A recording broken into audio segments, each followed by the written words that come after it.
Hi, so this is Justin, and Justin's going to be Edward for us today, and I'm going to show you exactly what we did to get his look on Twilight.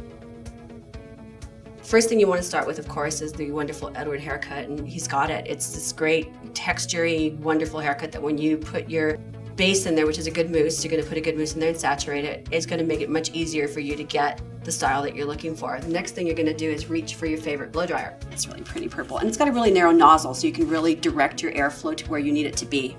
So to get started, I use my hands a lot. You're going to find that I use my hands a lot. And what I do is I go into the root and I get a lot of movement going so that I can get that lift in there.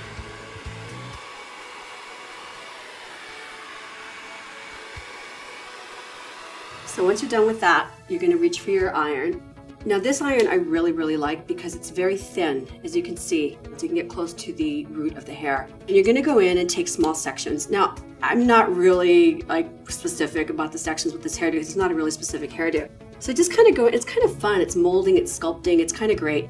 You go in and just take a look at it. Where do you want to see a little bit of direction? You can do things with this iron that you cannot do with just the wet product and the dryer. Because you're going to go in and actually change the direction of things, you're going to change the texture of things. And you just go in and grab little sections and randomly have fun with it. And you see that I'm getting really close to the scalp and pulling the iron all the way through and go in the opposite direction of the hair growth so that the hair will stand up. If you go with the direction of the hair growth, the hair will lay down, and that's not what you're looking for. In the front, what you want to do is grab small sections. Don't grab one big section, and make sure you put some kind of direction in it, because otherwise you're going to get a big straight line. See that curve?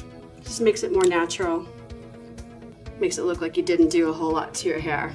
And then where your hair joins in the back in the crown area, you don't want to leave that. All of this will be puffy, and you'll have a big flat section back here. So you want to go in and just kind of join that. So now I've gone in with some pomade, and I put some pomade on the sides of his hair and then very lightly through the rest. And I went in with a spray pomade. You can use a spray gel or anything like that. Very lightly. You don't want to use too much product because it'll weigh your hair down. I very lightly sprayed over his hair, and then I went in and did, okay, this is Robert's move. It's called the twisty spider. I named it, he did it. But some days he'd do it himself, some days he'd let me do it, but this is the twisty spider, and this is what will give you that signature Edward look. You go in with your fingers and just kind of get into the root of your hair and twist your fingers around. And you're gonna go in and just get that hair moving until you're there. And then suddenly, there you are, you've got Edward hair.